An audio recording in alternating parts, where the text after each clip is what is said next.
Saya memesan kamera tersembunyi di kamar putrinya.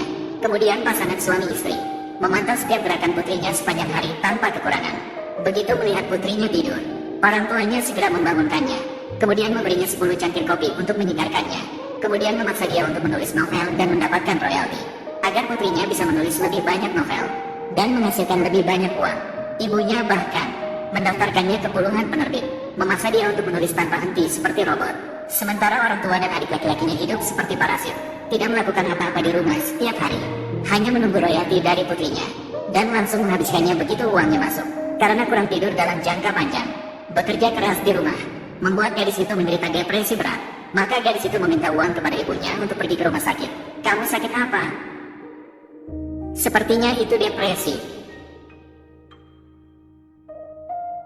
Depresi juga dianggap sebagai penyakit. Ibuku juga mengalami depresi. Bagaimana ibu sekarang? Melihat orang lain memakai emas dan perak, aku merasa depresi.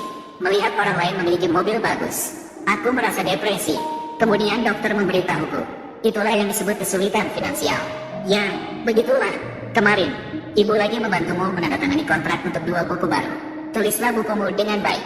Dengan begitu, gadis itu kembali ke kamarnya lagi.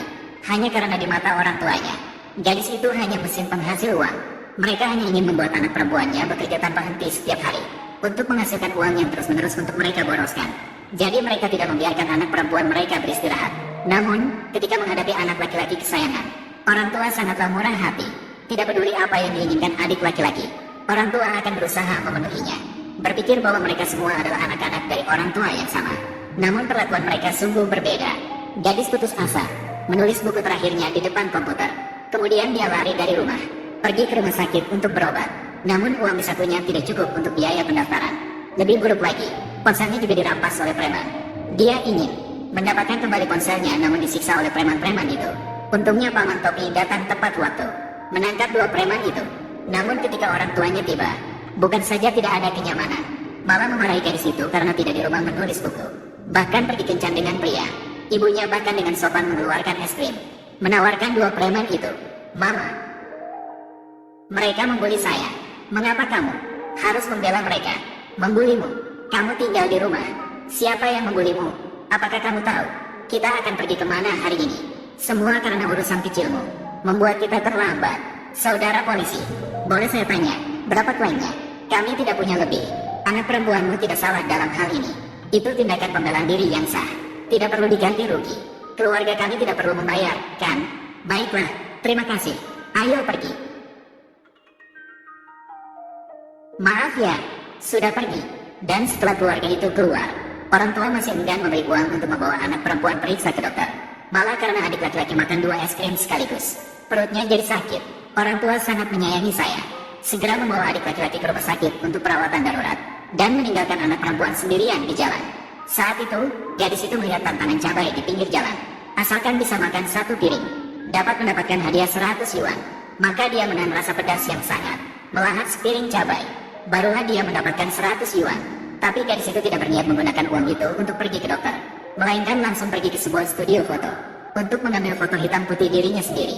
Hasilnya begitu keluar, tapi menemukan orang tuanya membawa adik laki-lakinya untuk foto keluarga. Dan dia memilih paket yang paling mahal. Adiknya bahkan memanfaatkan kesempatan untuk mengganggu penata rias, menyebabkan penata rias marah. Ada apa, anakku? Dia menyentuh pantatku. Aku tidak. Teriak-teriak apa sih? Bukankah dia hanya menyentuh pantatmu sedikit? Aku tadi melihat sendiri. Kamu mendekatinya begitu dekat. Dia bisa menahannya. Baiklah, baiklah. Kita akan mengganti rugi saja. Aku ingin dia minta maaf. Minta maaf atas apa? Anakku tidak salah. Mereka membuliku. Kamu benar-benar sabar. Tidak ada di rumah untuk menulis dan mencari uang. Tiba-tiba keluar dan meraih pria.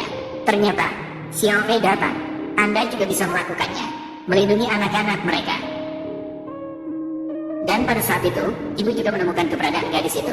Karena insiden tadi, juga tidak punya pikiran untuk berfoto. Jadi beberapa orang bersiap untuk pindah ke studio foto lain. Gadis itu juga ikut naik. Namun tidak disangka-sangka, dia ditanya oleh ibunya. Kamu ikut lagi untuk apa? Kita akan memakan waktu lama untuk berfoto.